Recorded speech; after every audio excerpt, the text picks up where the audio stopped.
Hi guys, sa video na pala na ito ay gagawin ko ang tutorial na ni-request ninyo at sa ngayon ipaliwanag ko ng maayos kung paano ito paganihin.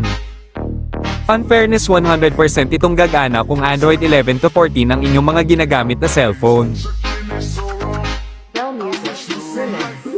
At kung ganito ang lumabas sa Cleo menu ay para sa iyo tong video na ito kaya panoorin mo hanggang dulo para maayos ang GTA ninyo. Before pala tayo mag-proceed ay kailangan na download nyo na ang mga ito kasi yan ang kailangan upang pag-run ang laro. First yung gawin ay pumunta kayo sa download kung natapos nyo na ma-download ang tatlong files. At kailangan nandito itong tatlong ito sa download files nyo. At ang kasunod yung gawin ay i-install ang GTA na na-download ninyo. At pagkatapos nyo i-install ay i-open nyo at i-allow kasi maglo-load yung files dyan sa apps. Pagkatapos ay bumalik kayo sa Zarchiver. Then pindutin nyo yung OBB files and i-extract here. Pagkatapos ay i-extract mo lang ang files na OBB sa GTA at antayin ninyo hanggang matapos. Nga pala if hindi ka pa nag-subscribe mag-subscribe na para sa susunod na tutorial at may inspiration naman ako para gumawa ng tutorial. Pagkatapos ay pindutin mo ang com.rockstargames.com at nandoon ang files na dapat mong ilipat. Pagkatapos ay pindutin mo yung folder ng dalawa at i-hold pagkatapos ay cut. Then back and hanapin mo ang Android.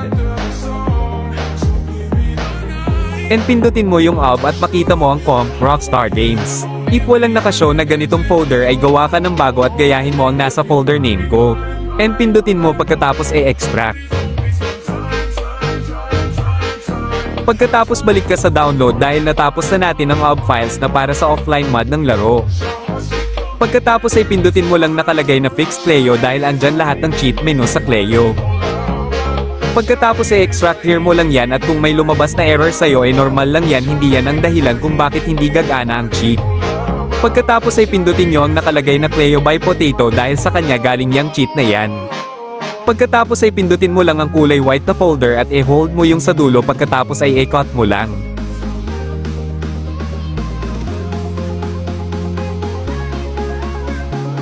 Welcome to the DJ Bell Bass. Pagkatapos ay balik ka sa Android.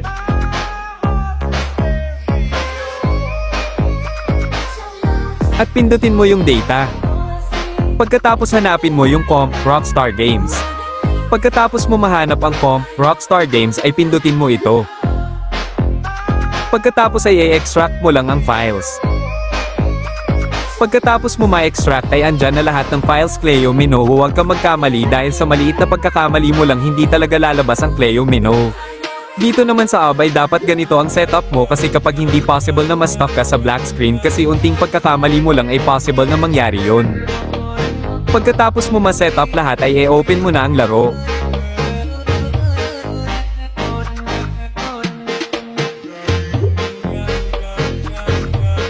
If na may nakalagay na exit sa laro mo ay possible na gumana na ang Cleo menu at pwede mo na gawin ang gusto mo. Swipe down nyo lang at makikita nyo na lahat doon. At dito naman natuturon kita kung paano mag-high graphics sa laro at dapat ganito yung settings nyo kagaya sa akin. At sana nagawa ninyo ng maayos at naintindihan nyo ang tutorial ko. At kung gumana naman ito ay mag-comment down ka naman para malaman ko at if hindi naman ay magtanong lang kayo sa akin para mag-abayan kita sa problem kung dahil ba ito sa black screen or empty Cleo.